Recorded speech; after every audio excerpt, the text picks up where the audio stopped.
हरे कृष्णा, सभी को दंडवत प्रणाम। व्यासदेव की व्याख्या प्रामाणिक है। महाप्रभु ने आगे कहा, श्रील व्यासदेव ने वेदांत सूत्र में उपनिषदों के मंत्रों के प्रत्यक्ष अर्थों का सारांश दे दिया है। दुर्भाग्यवश आप उनके प्रत्यक्ष अर्थों को ग्रहण नहीं कर रहे। आप अप्रत्यक्ष रूप से उनका अर्थ भिन्न प्रकार से कर रहे हैं। वेदों के प्रमाण को चुनौती देने की कोई संभावना ही नहीं है और इसमें कोई संशय का भी प्रश्न नहीं है। जो कुछ वेदों में कहा गया है उसे पूरा स्वीकार करना चाहिए, अन्यथा यह वेदों के प्रमाण को चुनौती देना है। शंख तथा गोबर दो भिन्न जीवों के हांड तथा विष्ठा हैं, लेकिन चूंकि वेदों ने इन्हें शुद्ध कहा है, अतएव लोग इसे इस तरह स्वीकार करते हैं क्योंकि वेद प्रमाण है। भाव यह है कि कोई भी व्यक्ति अपने अपूर्ण तर्क को वेद के रूप में नहीं लाद सकता। वेदों के आदेश को यथारूप में किसी लौकिक तर्क के बिना मानना चाहिए। वैदिक आदेश के तथाकथित अनुयायी वैदिक आदेशों की अपने ढंग से व्याख्याएं करते रहते हैं और इस तरह से वे वैदिक धर्म के विभिन्न पक्ष तथा पंथें स्थापित करते चलते हैं। भगवान बुद्ध ने प्रत्यक्ष रूप से वेदों के प्रमाण को अस्वीकार किया और उन्होंने अपना निजी धर्म स्थापित किया। इसीलिए वेद के दृढ़ अनुयायियों को बौद्ध धर्म स्वीकार नहीं हुआ, लेकिन वेदों के तथाकथित अनुयायी बौद्धों में भी अधिक हानिकार है। बौद्धों में वेदों को प्रत्यक्ष रूप से अस्वीकार करने का साहस है, लेकिन वेदों के तथाकथित अनुयायियों में ऐसा साहस भी नहीं है। यद्यपि वे अप्रत्यक्ष रूप में वेदों के सारे आदेशों का उल्लंघन करते हैं, भगवान श्री चैतन्य ने इसकी भर्त्सना की है। इस प्रसंग में महाप्रभु द्वारा दिए गए शंख तथा गोबर के उदाहरण अत्यंत युक्ति संगत हैं।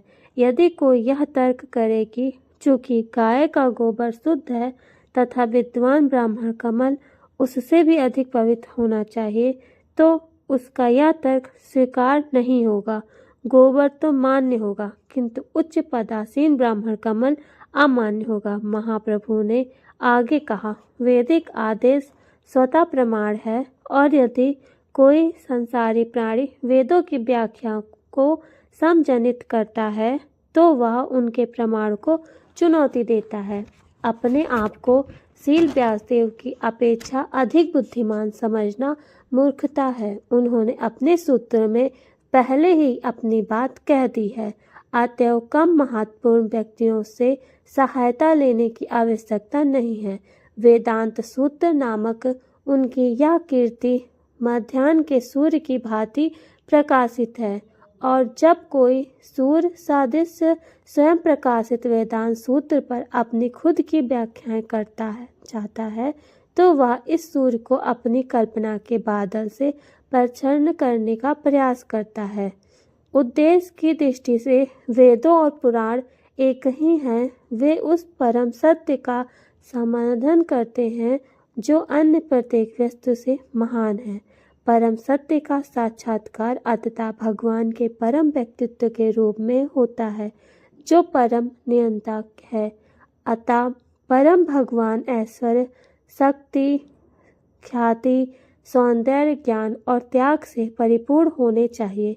तथापि आश्चर्य है कि दिव्य भगवान के व्यक्तित्व को निराकार समझा जाता है। श्री भगवान का व्यक्तित्व सर्वोपरि तथा अंतिम सत्ता है।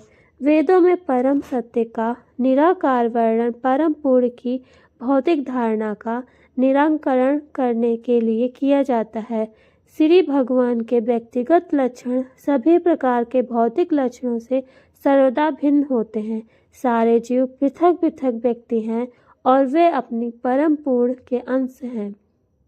यदि अंश पृथक पृथक व्यक्ति है तो फिर उसका उद्भव स्तोत्र निराकार कैसे हो सकता है। वे समस्त सापेक्ष व्यक्तियों में परम व्यक्ति परम पुरुष है। वेद हमें बताते हैं कि प्रत्येक वस्तु उनसे ब्रह्मा से उत्पन्न होती है और उन्हीं में आश्रित रहती है। संहार के बाद प्रत्येक वस्तु उन्हीं में लीन हो जाती है, इसीलिए उन्हें परम ब्रह्म कहते हैं। अतः वे सभी कारणों के उपादान कारण, कर्ता कारण तथा निमित्त कारण रूप हैं। ये सारे कारण किसी निराकार वस्तु के लक्षण नहीं बन सकते।